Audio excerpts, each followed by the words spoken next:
Hay muchas cosas similares, porque aquí se ha apostado a destruir el aparato productivo nacional, como ahora, porque se le daba la bienvenida al Fondo Monetario Internacional, como ahora. Digo, ¿podés transmitirle esto a las nenas?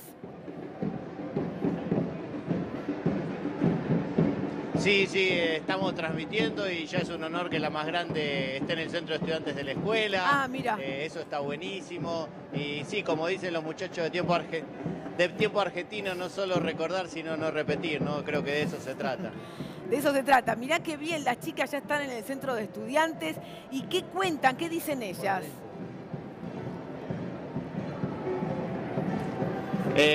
Nada, participaron de las jornadas del 8M, discutían a si venir a una u otra marcha, siempre se interesan por los problemas, hicieron asambleas en las escuelas, nada, muy interesante. Bueno, ahí el las laburo que veo, se sigue con pañuelo haciendo verde. desde el A ver, semillero, digamos. ¿le acercamos micrófono a las chicas? Las quiero escuchar. A ver, ¿con quién vamos a hablar? Vamos a hablar. Mira, ¿Cómo es tu mira, ya nombre? está. Lucía. Lucía. ¿Vos sos la hija de Martín? Sí. Ahí te escucha Lucía, Rosario. Lucía, ¿cuántos años tenés? Lucía. 14. 14 años tiene Lucía, mirá, divina. ¿Y cómo estás viviendo esto? ¿Qué sentís estar en esa plaza histórica? Y bueno, acá hay mucha gente y es como muy importante que haya mucha gente. Está muy nerviosa porque es la primera vez que está en televisión. Hay que entenderla. Sí, hay mucha gente y es importante porque hay mucha gente recordando esto y Muchas gracias. Bueno, divina, Bueno, divina, la palabra de gracias. Martín, muchas gracias, Martín. Y la cantidad de gente que todavía, Rosario, está avanzando, esta marea humana que avanza sobre Diagonal Norte hacia Plaza de Mayo. No para, esto es interminable. Todavía hay una columna que está sobre lo que ves la Avenida de Mayo. Imagínate la cantidad de gente que falta pasar por este lugar. Gracias, me voy a ir a otro punto de la plaza porque está nuestra compañera Lourdes Suazo, allí también con una historia de vida, con una historia que en definitiva sigue vigente y sigue buscando. A ver, Lourdes. ¿Cómo estás, Rosario? A todo el equipo. Seguimos acá contando historias, como bien lo decías, Lorena Batistiol está en la plaza y lo más lindo es que ella siempre viene con toda la familia. Lorena, ¿cómo estás viviendo la jornada de hoy? La verdad que hoy fue una jornada muy especial, desde el comienzo hasta ahora que ya está culminando. Se dio un conjunto de situaciones que nos llenaron de emoción. Creo que una de las cosas más principales es que la gente vino mucha gente suelta, y después también los gremios se organizaron para poder venir en una sola corriente, en la corriente federal. Además de también partidos políticos, los municipios, los intendentes también se comprometieron para venir junto con la gente de local, con su pueblo, por lo cual estamos sintiendo que en este año 2019, ya a 43 años del golpe, esto sigue más vivo que nunca. Eso es lo importante. Sigue vivo y todavía hay heridas que necesitamos cicatrizar, curar, historias que faltan por reconstruir. La tuya es una. Exacto, sí. Yo estoy buscando un hermano o una hermana que tiene que haber nacido entre noviembre y diciembre de 77, que, bueno, mi mamá estuvo secuestrada en Campo de Mayo con un embarazo de 6 meses. Ese bebé tiene que haber nacido en el hospital militar y desde aquel día mi abuela salió primero a buscarlo y después continuamos, como tomamos la posta, mi hermana y yo, Flavia. Y bueno, hoy yo soy parte de la comisión directiva de Abuelas de Plaza de Mayo, un poco porque una institución que se creó desde madres, mujeres, abuelas, buscando a sus nietos. Lamentablemente varias de ellas fallecieron, muchas de ellas sin poder lograr el encuentro con su nieto, y en esos lugares que ellas van dejando empezamos a ocuparlo nosotros, quienes somos los hermanos que buscamos y los nietos que ya recuperaron su identidad. Lorena, te voy a pedir que te pongas el retorno. Está Rosario Lufrano en el estudio. Ya te está escuchando, Rosario. Hola Rosario, ¿cómo estás? ¿Qué tal, Lorena? Un gusto saludarte. Mientras te escuchaba, pensaba en las palabras de Estela de Carlotto hoy en esa plaza, donde destacó que hay un discurso en la Argentina que impulsa el olvido. Y por eso ella pedía, por favor, a aquellos que tengan entre 39 y 43 años, que se tomen un minuto para pensar si existe Rosario, esa posibilidad te está de escuchando ser. muy mal. A ver. Te voy a pedir si... Ahora. Tenemos mucho ruido. A ver, tratemos de mejorar un poquito el audio, pero se dificulta por los parlantes todavía. A ver, Lorena, ¿me escuchás ahora? Ahora sí. Bueno, te estaba diciendo que Estela de Carlotto destacó hoy que hay un discurso actual en la Argentina que impulsa el olvido y que por eso estaba pidiendo que aquellos que tengan entre 39 y 43 años puedan pensar un minutito, si no puede ser, por ejemplo, un hermano o una hermana tuya, y que puedan acceder a esa búsqueda que se sigue haciendo en la Argentina. Sí, nosotros, mira, estamos con una búsqueda muy urgente, o sea, estamos con abuelas que ya han superado los 85 años, que creemos que las mantiene viva la esperanza justamente de llegar a la posibilidad del encuentro. Por supuesto que nosotros, esta generación, la de ellos mismos, nosotros los hermanos y hermanas, tenemos un tiempo más para esperar, pero las abuelas y los abuelos ya no. Entonces, acudimos a la solidaridad y a la información que pueda tener la sociedad para que la aporte, abuelas, pero también para que se acerque a esa persona que tal vez no tenga ninguna duda de que las personas que lo criaron no son sus padres, pero sin embargo, a partir de una información que les puedan aportar, se les despierte la duda y quieran venir abuelas a buscar su identidad.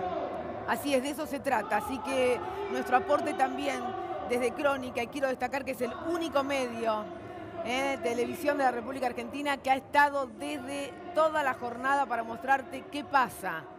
Porque hay otra historia, como te decimos todos los días desde Crónica, y tenemos el deber de mostrar, porque en otros lugares te dicen que hay complicaciones en el tránsito en el día de hoy, te dicen eso. Entonces, escuchemos estos testimonios, porque todos necesitamos saber quiénes somos. Es muy importante nuestra identidad. No te dejes llevar por el discurso que impulsa ese olvido. Gracias, Lorena.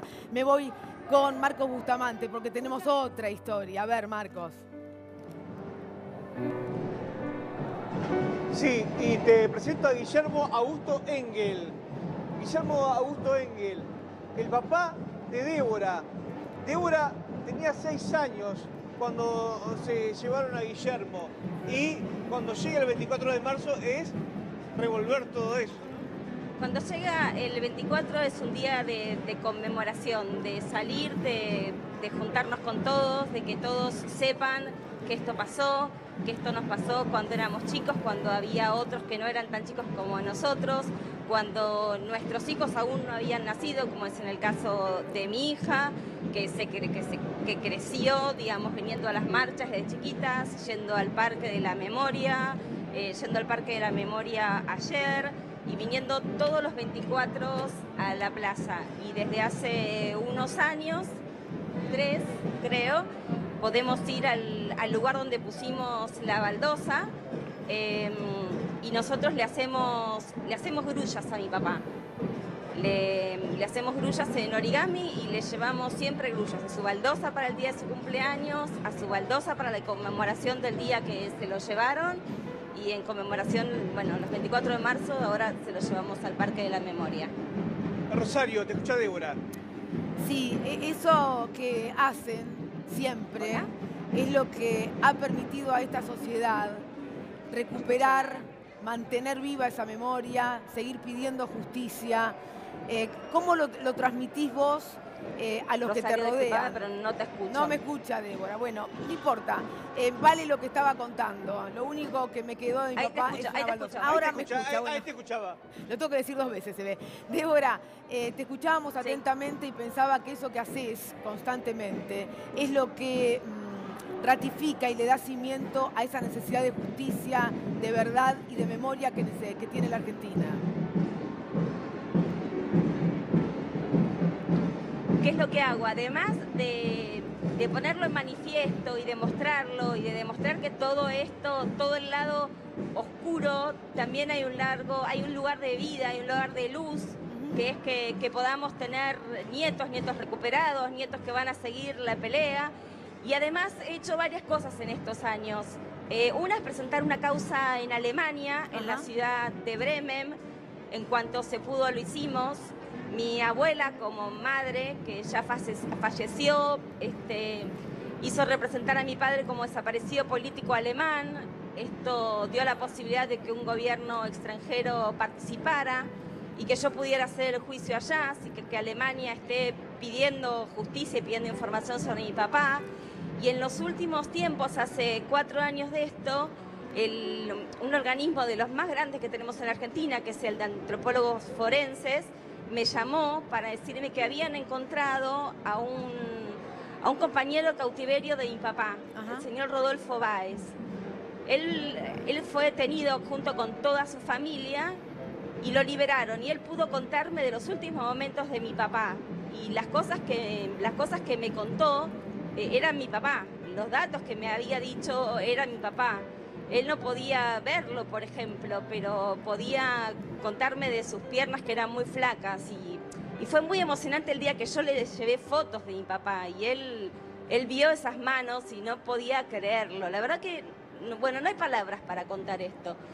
Y a partir de ese momento, Antropólogos me vincula con Pablo Yonto, un abogado de mucho renombre, muy conocido, militante de los derechos humanos, y me ayuda a presentar la causa. Y presentamos la causa en Comodoro Pi.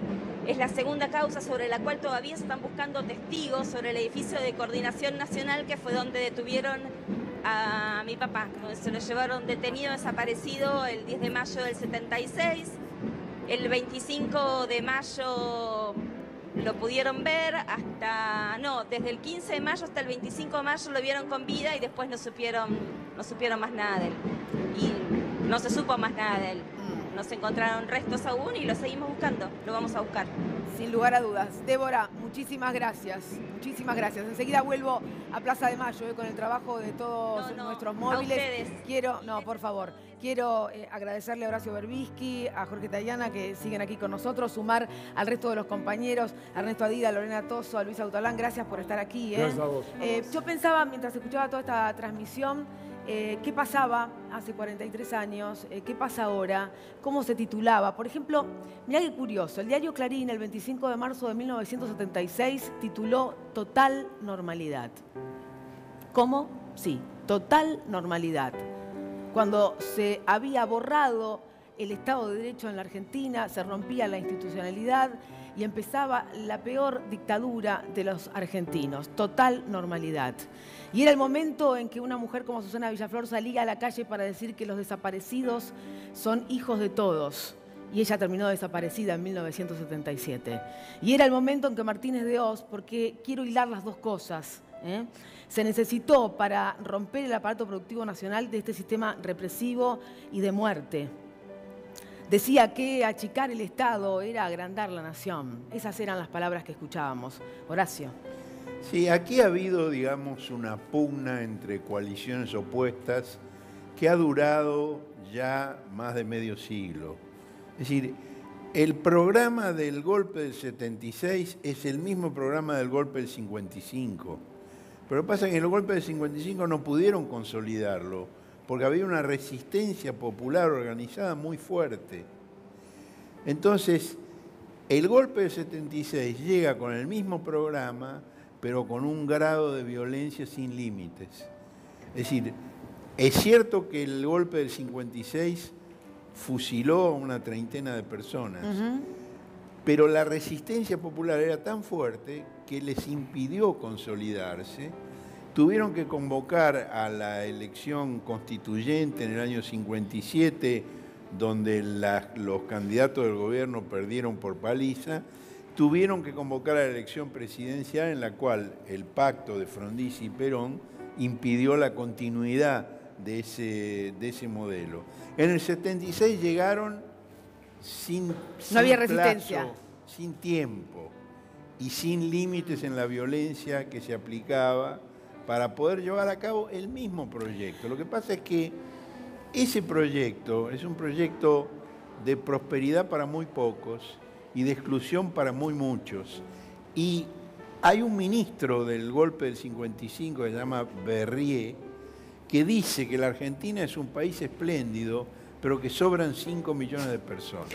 A ver, y a medida que han ido pasando las décadas y que ese proyecto se ha continuado, cada vez sobró más gente. Y esto provocó el gran estallido del 2001, cuando ya los niveles de exclusión eran insoportables. Hubo luego una larga década de recomposición a partir del año 2003, y lo que en aquel momento llegó por la violencia, en el año 15 llegó por el voto popular.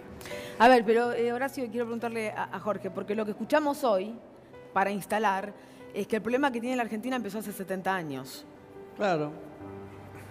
Eso es lo que han tratado de solucionar, como dijo Horacio, en el 55, con un golpe y una cuota de violencia, fracasaron. En el 76, con otro golpe y mucha más violencia, lograron algunos resultados en destruir y en matar, pero no en imponer un modelo como querían. Y ahora, con el triunfo electoral de noviembre del 15, intentan imponerlo con un gobierno de origen legítimo que, en la medida que avanza en su ejercicio, muestra las patas, miente, engaña, usa las fuerzas de seguridad, usa el aparato de inteligencia. De hecho, ¿no? Anoche se metieron con otra figura de la oposición, con Sergio Massa. Le robaron toda la computadora. No, es una evidente maniobra de los aparatos de inteligencia. Y ahora, violando reglas básicas del Estado de Derecho, por la forma que están usando parte del aparato del Poder Judicial, y la represión, y la acción psicológica que quiere desmovilizar y hacer sentir derrotado a un pueblo, buscan el mismo objetivo. Ahora, pensaba, Jorge, digo, eso que señalás de Sergio Massa, en el marco de la investigación que está llevando adelante Ramos Padilla, ¿cómo se entiende que los servicios de inteligencia siguen actuando de igual manera? Nada importa, nada interesa, no hay ningún freno. No, yo creo que importa mucho, pero lo que pasa es que el gobierno está muy apurado. El gobierno apurado en el sentido de que está padeciendo las consecuencias de la crisis que ha desatado con sus políticas, y hay mucho nerviosismo. Por eso el presidente grita, por eso dice que está caliente, porque ven... O sea, ¿no crees vos que sea una puesta en escena esa, sino que hay realmente nerviosismo? No, hay puestas en escena, sin duda hay puestas en escena, pero también hay muchísima preocupación. De hecho, a Massa le entraron en la casa, pero a María Eugenia Vidal le estuvieron haciendo inteligencia, le estuvieron haciendo espionaje, y esto está en las carpetas. ¿Cuál es el objetivo de hacerle espionaje a alguien del propio grupo, en este caso a María Eugenia Vidal? Bueno, creo que tiene que ver con el hecho de que el gobierno de Macri es un gobierno fallido, le queda muy poco tiempo, no tiene la menor posibilidad electoral, y hay una tensión interna muy fuerte, Vidal lo planteó, el desdoblamiento de las elecciones para que Macri no la hunda también a ella en su desplome.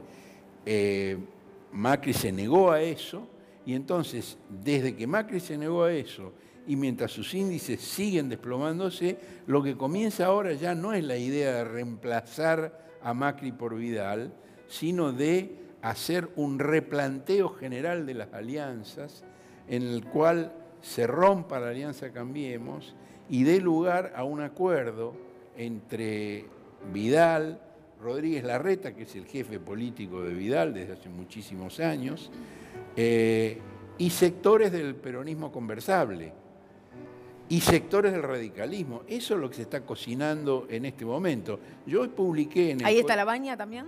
Sí, claro. Yo publiqué en el Cohete a la Luna hoy una nota sobre el espionaje a Vidal, donde aparece que Vidal ha dado fondos reservados de la provincia de Buenos Aires a un directivo del canal América 2, que con la inflación ya es América 24, para que compre parte del paquete accionario. Es un señor que se llama Hochbaum. En el mes de octubre, Carlos Pañi, en el Diario de la Nación, escribió una nota donde plantea que Hochbaum, que tenía una relación estrecha con Sergio Massa, dijo que en octubre del año 18, Hochbaum dijo, hasta marzo acompañamos a Mauricio, en marzo nos vamos con Horacio. Y estamos en marzo. Estamos en Ahora, marzo. esos fondos que hace Macri es un referencia, eso tiene que ver candidato con sin ninguna un viabilidad crédito. electoral. Se pidió un crédito, porque ¿Cómo? se pidió un crédito para poder comprar acciones. ¿Cómo es esta Fondos operativa? Fondos reservados, está diciendo. Fondos reservados de la provincia de Buenos Aires. ¿Pero eso es un delito? Sí, claro. Eso está en las carpetas de inteligencia de Marcelo D'Alessio, que secuestró a Ramos Padilla. Por eso lo quieren echar a Ramos Padilla. Porque se está destapando toda una cosa que muestra la putrefacción de un sector de la judicatura, que es solo un sector. Yo quiero ser claro en ese sentido. En estos días ha habido varios fallos extraordinarios en distintos lugares del país. El fallo que condenó a los directivos de Ford por los crímenes cometidos entre la dictadura, cuyos fundamentos acaban de darse a conocer. El fallo en Chubut que absolvió a la comunidad mapuche de Cuyamén, que estaba estigmatizada por Patricia Bullrich y por el gobierno, y que es donde estuvo Santiago Maldonado. Y otro fallo en Neuquén, en el cual una jueza que se llama Estefanía condenó a los... no, al revés, Estefanía el de Neuquén es un tribunal oral, son 3 jueces, que condenaron a prisión perpetua a los guardiacárceles que mataron a palos y a patadas a un chico preso. Entonces, una cosa es Inodoro Pi, que es la putrefacción, y es la putrefacción que surge en los allanamientos a D'Alessio, y que es lo que el gobierno quiere tapar.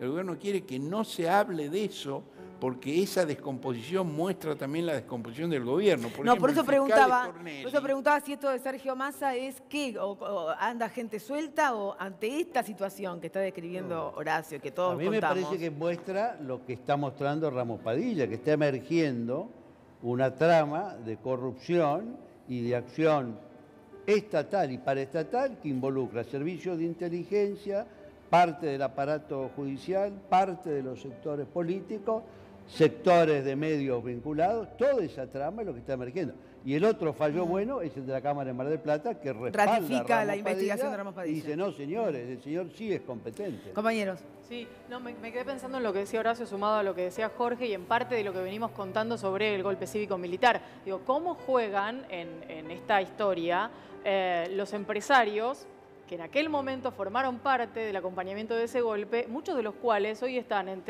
mencionados en los cuadernos, algunos a punto de tener su libertad si es que se la otorgan a partir de sus confesiones, etcétera. Digo, todo eso también es un manto sobre el cual hay que poner la mirada, porque no es gratis lo que ocurrió en aquel momento y lo que hoy traslada esa realidad a la que estamos viviendo por estas horas, ¿no? Y lo que está pasando también es que, como en aquella época al final, ese mismo sector que apoyó se empieza a descomponer, se empiezan a diferenciar, empiezan a tener confrontaciones o conflictos con el gobierno por razones económicas y por razones políticas, y eso debilita y hace temblar aún más al gobierno de Macri, que comenzó siendo el gobierno de todos ellos, el gobierno de la gran restauración del privilegio en contra de los sectores populares. Pero hay 2 cosas que vale la pena destacar. Hoy no solo hubo mucha gente, no solo hubo mucha juventud,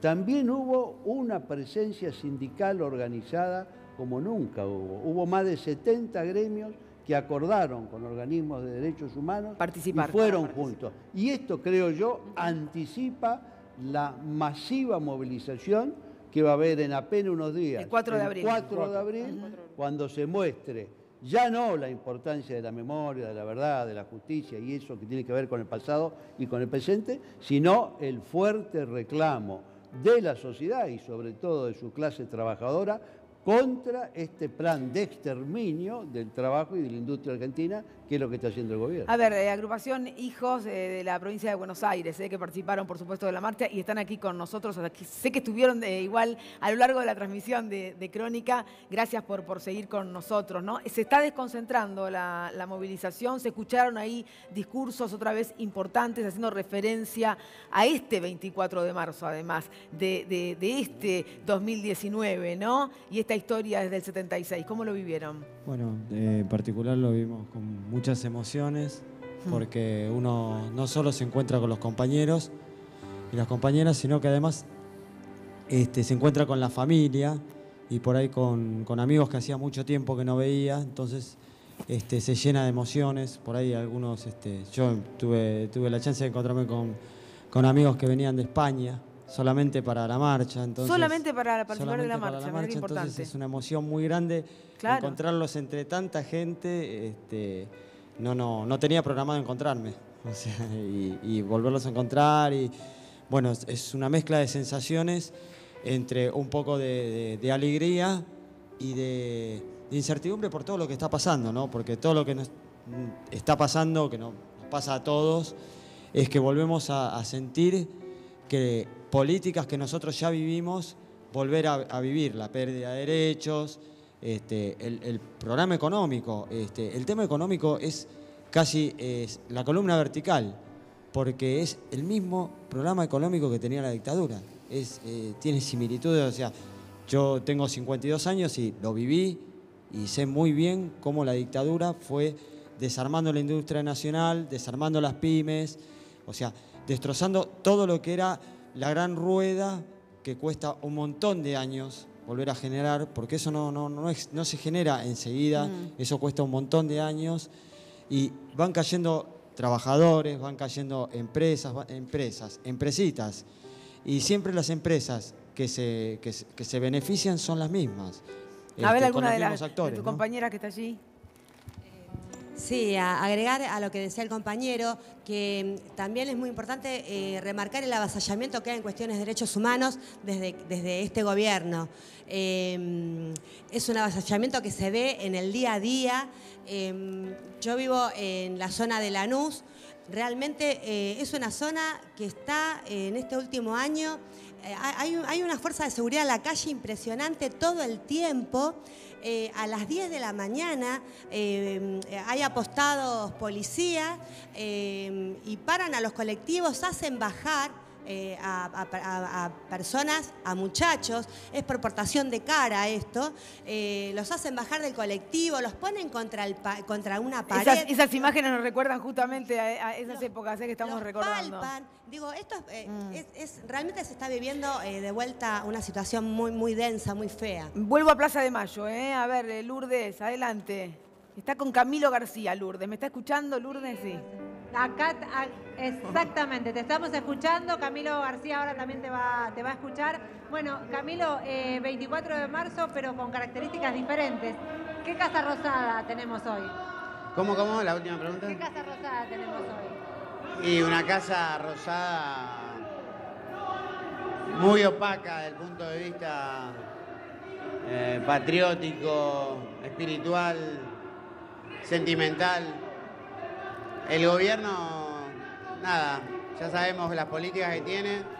Lamentablemente son políticas que tienen muchas similitudes en cuanto a lo económico, lo social, con las políticas aplicadas durante la dictadura, justamente.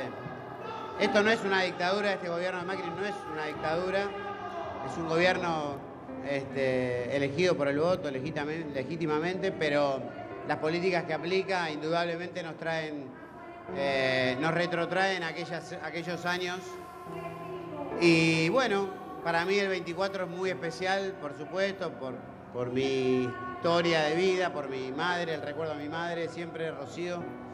Y nada, para mí es una cita ineludible y también es un momento de encontrarme con la gente, que me brinda mucho cariño, la verdad, y yo también soy muy agradecido con eso.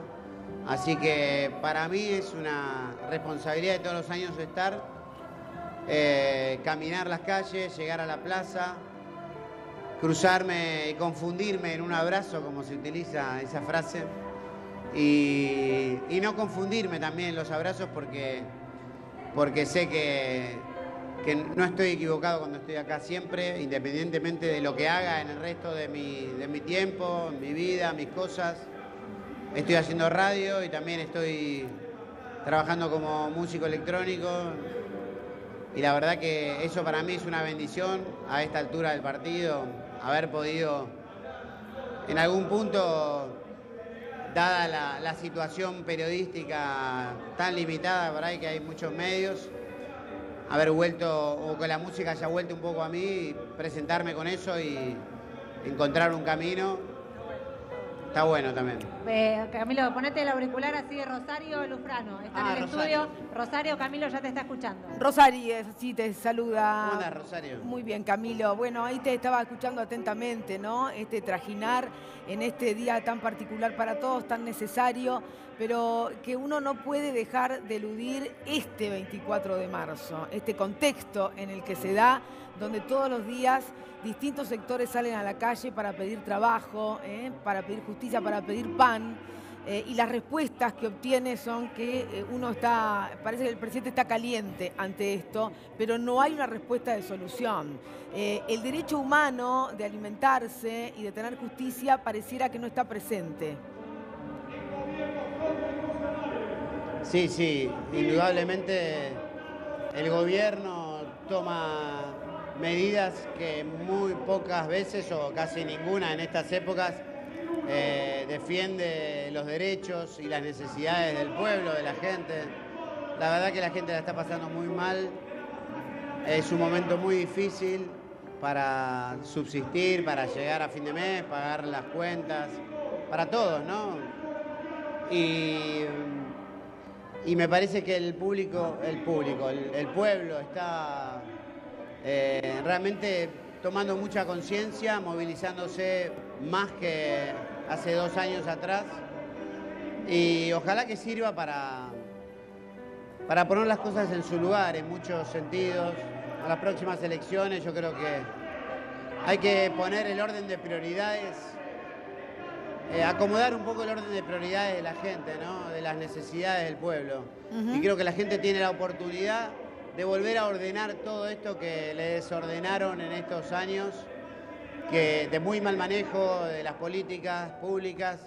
Uno podía estar o no de acuerdo con Macri y su equipo, con su mejor equipo de los 50 años. Uno podía estar en total desacuerdo, pero también ellos tuvieron la oportunidad de gobernar y pudieron haber aplicado políticas que hubieran sido provechosas, quizás desde otro enfoque, quizás desde otro punto de vista político, quizás desde otras teorías, pero que hubieran sido políticas que protejan a los más desprotegidos, valga la redundancia, que favorezcan a los sectores más necesitados. Ahora estás marcando, Camilo, políticas virtuosas y perdieron la oportunidad. Yo creo que desaprovecharon. El otro día Macri decía, primero dijo una serie de incoherencias y casi cínicas, como esta cosa de me calienta la mentira y cosas así, que solamente una persona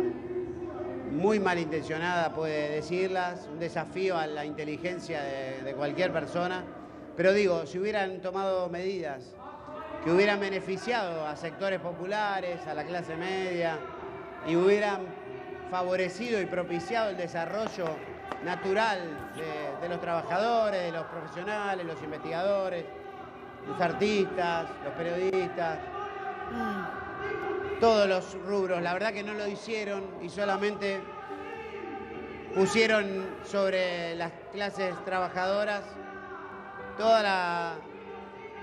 una batería de obligaciones, pesos y cargas sociales que favorecieron a los sectores más concentrados, inclinaron la balanza desde las políticas públicas para los sectores con intereses internacionales o transnacionales, Camilo, y no para el beneficio de la patria. Camilo, entonces, en más esto que allá de estás... lo ideológico, no me escucha, ¿no? Creo que desatendieron el mandato de todos aquellos que los votaron. La gente que votó a Macri quiso que Macri beneficiara a la Argentina, beneficiara a esos sectores. Ese 51% que lo votó, yo creo que, honestamente, una gran parte de esos no deben estar contentos con lo que sucedió. Camilo. Y insisto, fuera de toda ideología, yo creo que... creo que fuera de toda ideología, evaluando... Camilo, ¿me escuchás? Puntualmente las políticas... Sí, te escucho. Ah, bueno, porque mientras te escuchaba pensaba ¿qué sentís vos respecto de la oposición a este gobierno de Mauricio Macri? Si sentís que los dirigentes están a la altura de las necesidades que la gente va expresando cada día más en la calle. Mirá, lamentablemente hay un opoficialismo muy intermedio, un poco tibio, un poco nítido con sus verdaderas intenciones, con sus políticas propuestas. Y eso, el confusionismo, favorece la permanencia de este gobierno. Por lo menos es lo que apuntan a dividir. Y yo creo que si alguien se dedica a la política tiene que tomar conciencia y asumir la responsabilidad de lo que significa eso. Yo no me voy a dedicar a la política de momento, pero me parece que los que son políticos deberían tener una responsabilidad de agruparse mejor y de tomar el toro por las astas, ¿no? Y hacerse cargo de lo que necesita el país. El país necesita que se retome un camino de crecimiento, de desarrollo, de alentar a la investigación, a la producción, de protección de lo nuestro y resguardo desde el Estado a las necesidades de la gente. No puede estar tan a la deriva todo, no podemos permitir que el Estado se desentienda de lo que la gente precisa. Así que ojalá que los próximos gobernantes que ocupen esa Casa Rosada se pongan el país al hombro, se ponga la banda presidencial todos los días del año y se hagan cargo de defender a los que necesitan un poco de protección y aguante desde el Estado. Y la gente se lo va a agradecer. La gente le va a llenar las plazas. Gracias, Camilo, muy amable. Lourdes, hasta luego. Enseguida volvemos seguramente a Plaza de Mayo. Me quedé pensando en esto que estaba planteando Camilo sobre el confusionismo, ¿no? Sí. ¿Hay un confusionismo, creen ustedes? No nació hoy, ¿no? Cuando vos linkeabas la tapa de Clarín, llegó un momento también de hacer mea culpa para los que estudiamos periodismo en esa época. El Mundial 78, que estaba acordado antes del comienzo de la dictadura, transformó el gran objetivo que tuvo ese gobierno para anestesiar a los argentinos de buena voluntad. Una prestigiosa marca de gaseosas creó la campaña Usted juega de argentino.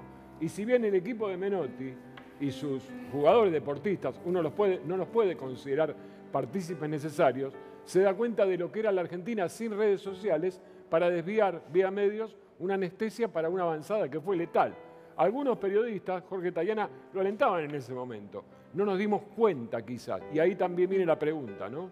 ¿De qué jugamos nosotros para todo eso? Yo le quería preguntar a Horacio Berbisky, ¿no? Que hay algo muy característico de estos procesos, ahora en democracia, antes en dictadura, que es que grandes grupos económicos se quedan con dos cosas: acero y energía. ¿Por qué digo esto? Porque él debe recordar que muchos dicen que la dictadura militar no empezó el 24 de marzo de 76, sino con una violenta represión el 20 de marzo de un año antes, en 1975, en Villa Constitución, en donde se reprimieron los obreros de la UOM y en donde hubo fusilamientos, casi, no fusilamientos, digamos, secuestros, etc. Y por otro lado, un negocio también muy extraño, que fue el negocio de la Ítalo, el famoso negocio de la Ítalo, que se le hizo pagar al Estado argentino, se le hizo comprar una fábrica que no existía, y ahora pasaría lo mismo. Digo, hay círculos del poder que están muy interesados en el acero, veamos lo que está ocurriendo con Techint, la guerra interna del gobierno con Techint, y también lo que está ocurriendo con las eléctricas. Ahora, ¿Es así, Ernesto, Horacio? déjame que, y ya le damos a Horacio, pero mientras te escuchaba recordaba a un Walter Klein que cuando pasaba eso en Villa Constitución le decía a la Embajada de Estados Unidos: quédense tranquilos,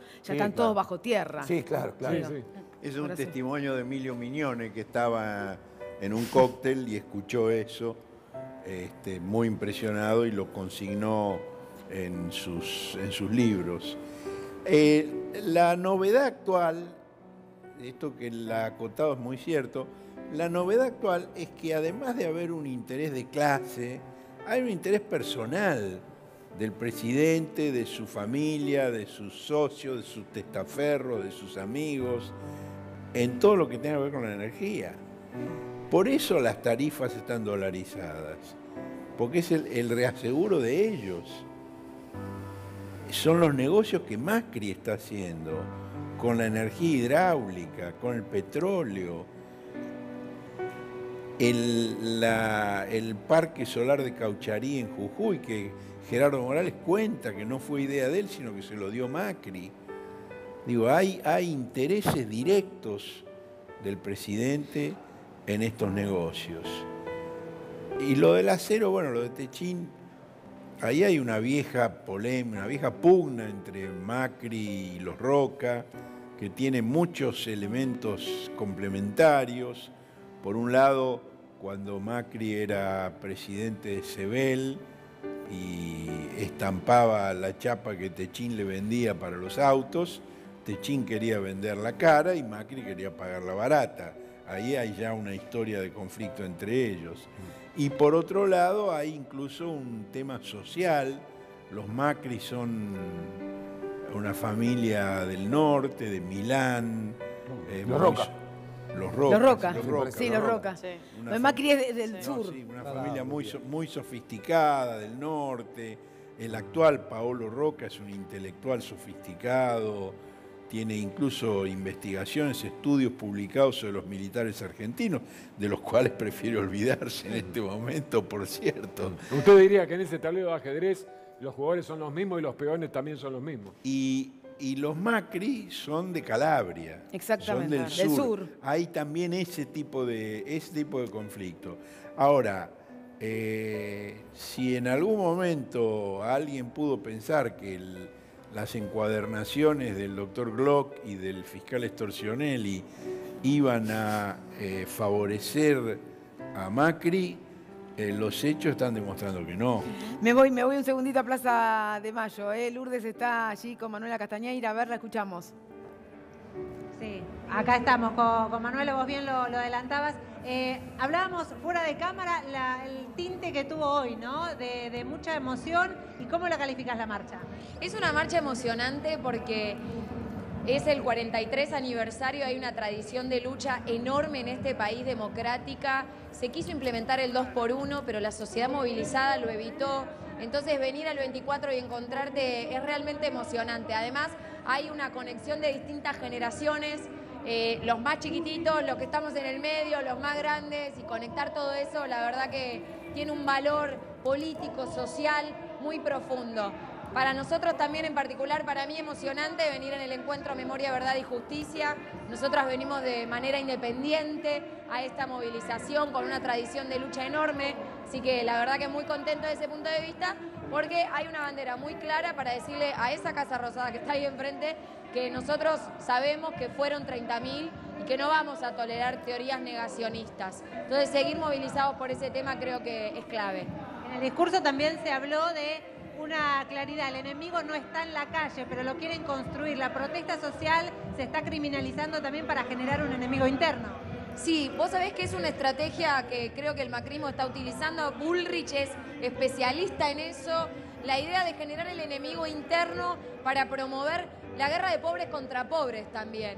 Si el enemigo interno es el mapuche, o es el inmigrante, o es la mujer que mancha paredes, o es ese trabajador que no tiene trabajo y corta una calle. Vendedor ambulante. El vendedor ambulante. Siempre el enemigo es ese trabajador más desprotegido, es ese sector de la sociedad más vulnerado, y se crea a través de los prejuicios, se busca crear a través de los prejuicios ese enemigo interno. Pero a mí me parece que acá hay una sociedad movilizada que no deja pasar eso.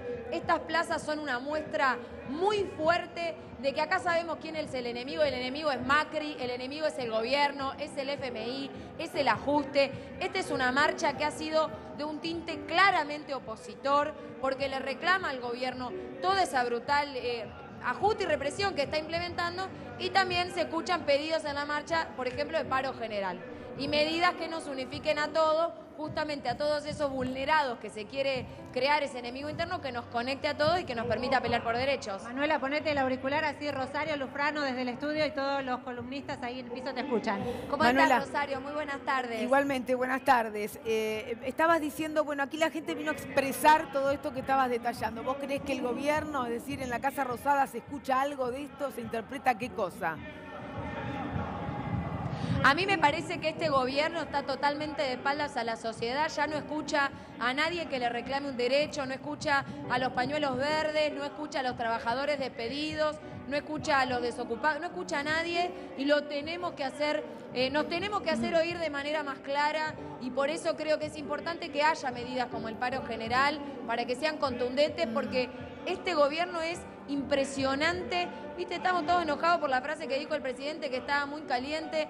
La verdad que lo que acá están sufriendo son los que no llegan a fin de mes, son los que se endeudan para pagar las boletas de la luz, son los que a 20 del mes tienen 100 pesos en la billetera para tirar a fin de mes, los que ya no se pueden subir a un bondi. Esa es la gente que le está pasando mal. Y escuchar a este gobierno que lo único que ha hecho es favorecer a los más ricos, a los sectores más concentrados de la economía, a la timba financiera, al FMI, y la verdad que caliente estamos nosotros, tenemos mucha bronca y genera indignación. Así que creo, por eso insisto en que sí me parece importante que haya medidas ante este gobierno que está tan de espaldas a la sociedad, Rosario. Gracias, Manuela Castañeda, muy amable. Lourdes, gracias. Enseguidita volvemos. ¿Es necesario Gracias un paro general, Jorge? Yo creo que es necesario, primero, no es verdad que el gobierno no escucha, yo creo que el gobierno escucha. ¿El gobierno escucha? Sí, claro que escucha. Escucha y busca medidas para neutralizar esa bronca que hay en la gente. Escucha, lo que no quiere es hacer lo que le está pidiendo la enorme mayoría de los argentinos. Actúa para mantener su posición, y su posición es mantener el privilegio en el sector de energía, en el sector financiero, porque acá estamos olvidándonos del nuevo gran actor de los últimos 20, 30 años del mundo y de la Argentina, y del sector que más gana. Miren los balances del año pasado y vean lo que ha ganado y lo que está ganando hoy con las LELIC el sector financiero, que es uno de los grandes y pocos beneficiarios de esta situación de explotación y de gobierno oligárquico minoritario. Escucha y quiere desarmar. ¿Por qué? Porque la única estrategia exitosa del gobierno se basa en dos elementos. Uno, dividir a la oposición. Dos, lograr la desesperanza en la mayoría del pueblo. Contra esos dos elementos hay que luchar. Hay que trabajar por un frente opositor fuerte y hay que luchar a favor de la esperanza y del mensaje de que hay otra Argentina posible y que se puede derrotar a esta runfla que los gobierna, y que a partir de diciembre puede haber un gobierno que defienda el interés nacional, que defienda la producción nacional, que defienda el trabajo argentino y que nos saque de este lugar en que estamos. Yo sumaría a lo que dice el ex canciller un elemento, digo, no soy ni Rubier ni un encuestador, pero de palpar en la calle, digamos, este gobierno con baja inversión logró revitalizar un fenómeno muy argentino, el odio. Y creo que se capitaliza eso, porque caso contrario, este plan económico con este fracaso no le permitiría al gobierno tener una expectativa electoral tan importante para octubre. Hay un odio canalizado en las clases medias y en las más bajas que yo creo que no deja de ser invisible, que es muy concreto. No sé si está muy claro cuál es la expectativa electoral, digamos, ¿no? Respecto del gobierno, porque eso, a medida que va acercándose la elección, tenés un Mauricio Macri con más imagen negativa y con más nivel de desaprobación de su gestión. Y además quiero aportar también a lo que decía recién para acá, que Luis, que en la calle lo que está ocurriendo, y lo estamos viendo en cada uno de los episodios que hay callejeros, digo, vamos a un ruidazo, se habla de las medidas económicas del presidente Mauricio Macri. Vamos a una manifestación por el 24 de marzo, hablamos de las medidas económicas del presidente Mauricio Macri y su gobierno. Hay una cuestión social candente que se va dando y se va repitiendo en cada una de las manifestaciones que hay en la calle. Esa es la cuestión, me parece, a la hora de la capitalización, en todo caso, de lo que pueda suceder con la oposición que vos hoy preguntabas, ¿no? ¿En qué lugar está parada la oposición y si está a la altura? Porque quizás todo esto que está señalando Luis habla también de unas, digamos, digamos, cuál va a ser la estrategia del oficialismo. Ahí Horacio planteaba algunas. Bueno, Digo, sí. ¿existe plan B corta o no Claro. existe plan B corta? Si izquierda y derecha son términos relativos, el gobierno está a la izquierda del sistema financiero. Los últimos días hemos visto funcionarios del gobierno presionando a los bancos para que aumenten la tasa que ofrecen por los plazos fijos. Así es.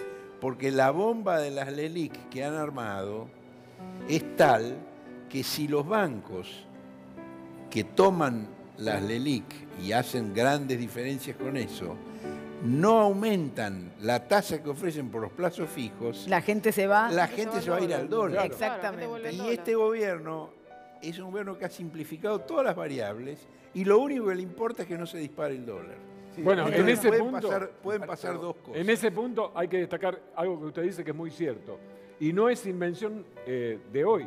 En la crisis de Alfonsín, los bancos pagaban el overnight, la tasa que le dejaban a las empresas por tener los depósitos en cuenta corriente por algunas horas, de cierre de noche a la apertura de la mañana. Bueno, el otro día estuve viendo una tapa de Clarín de ese momento, donde Juan Carlos Pugliese, el corazón en el bolsillo, la tapa decía, la tasa llegó al 60% y el dólar sigue subiendo. Bueno, ahora estamos en 66. Exactamente lo mismo, nada más que hay 17 puntos más. de Claro, tasa. ahora estamos en el 66. Para recordar algo que va en eso, recuerdo lo que dice Horacio, las tasas en Argentina se pagaban 500% durante la famosa, lo que fue el principio de Sí, la me voy a caída Plaza del de Mayo. 89. 500%, hay que recordar esto, igual no se frenaba la compra de dólares. Me voy a Plaza de Mayo, Lourdes, dale.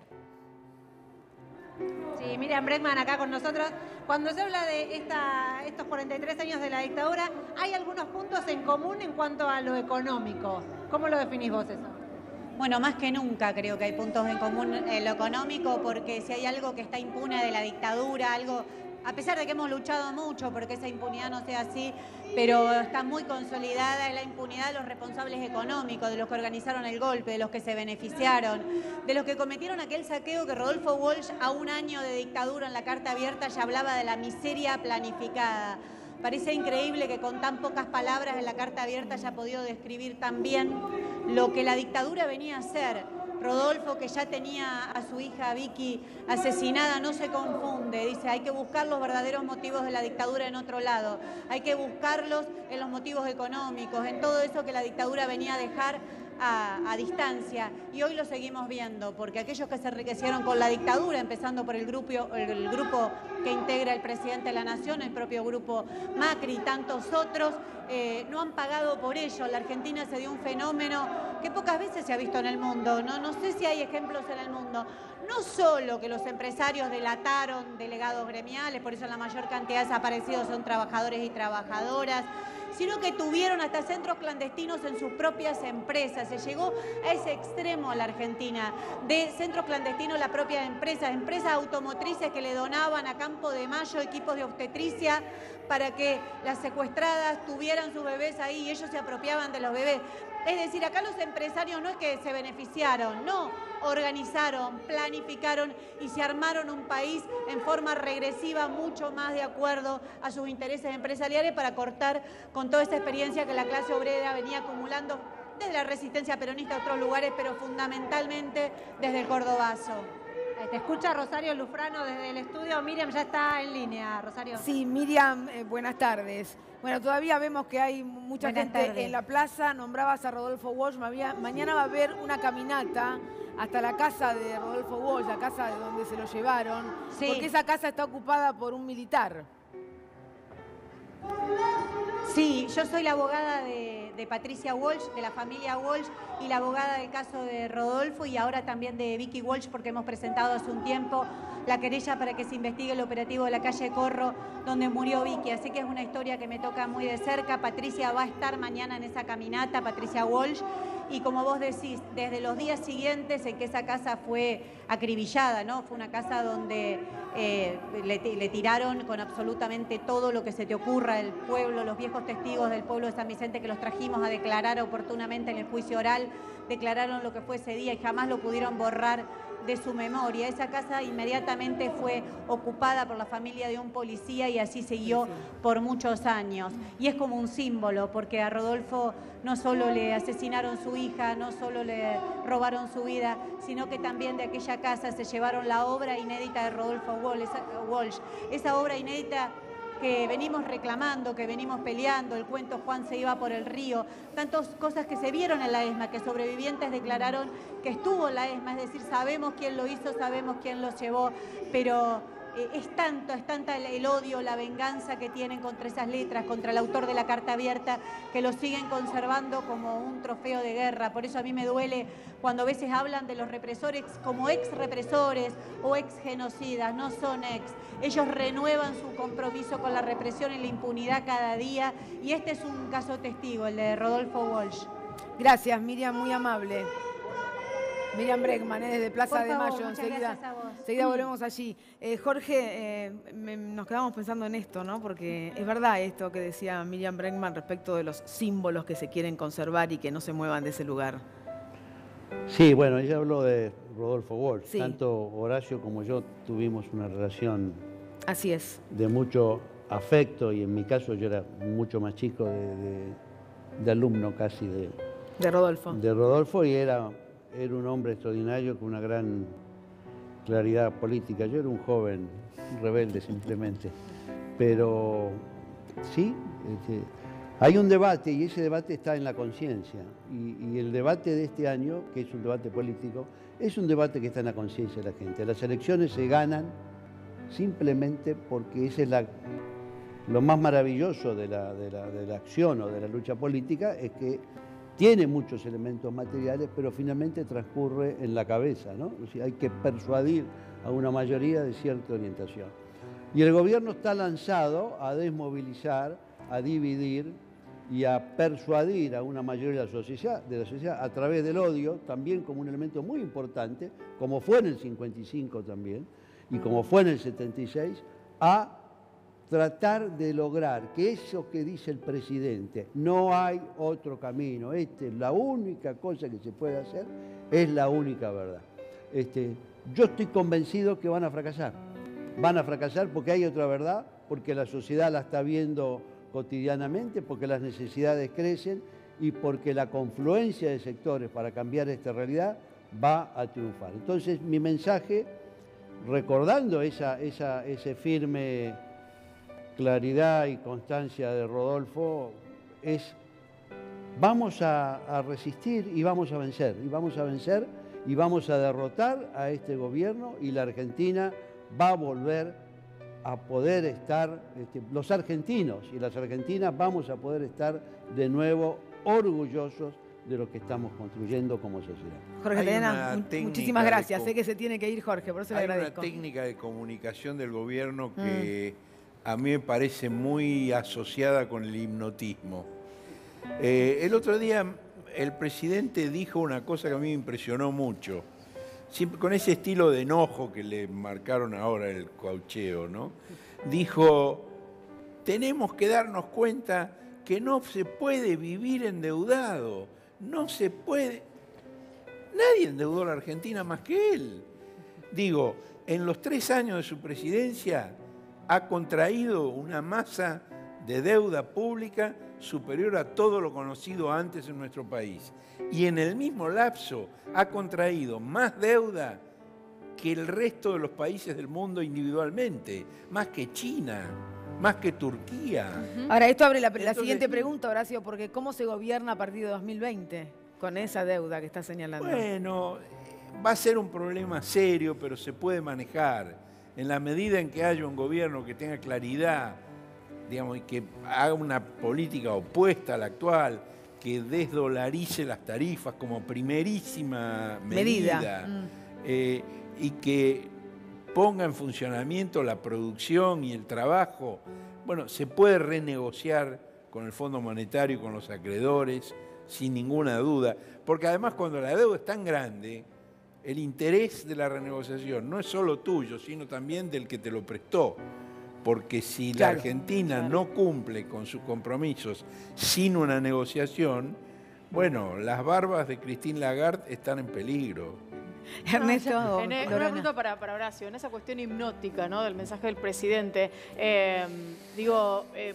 ¿cuánto hay de coacheo y cuánto hay de preocupación genuina que se puede haber trasladado en calentura por esta cosa, ¿no?, que veníamos mencionando hoy de su italianidad? A mí me parece que el gobierno está muy preocupado.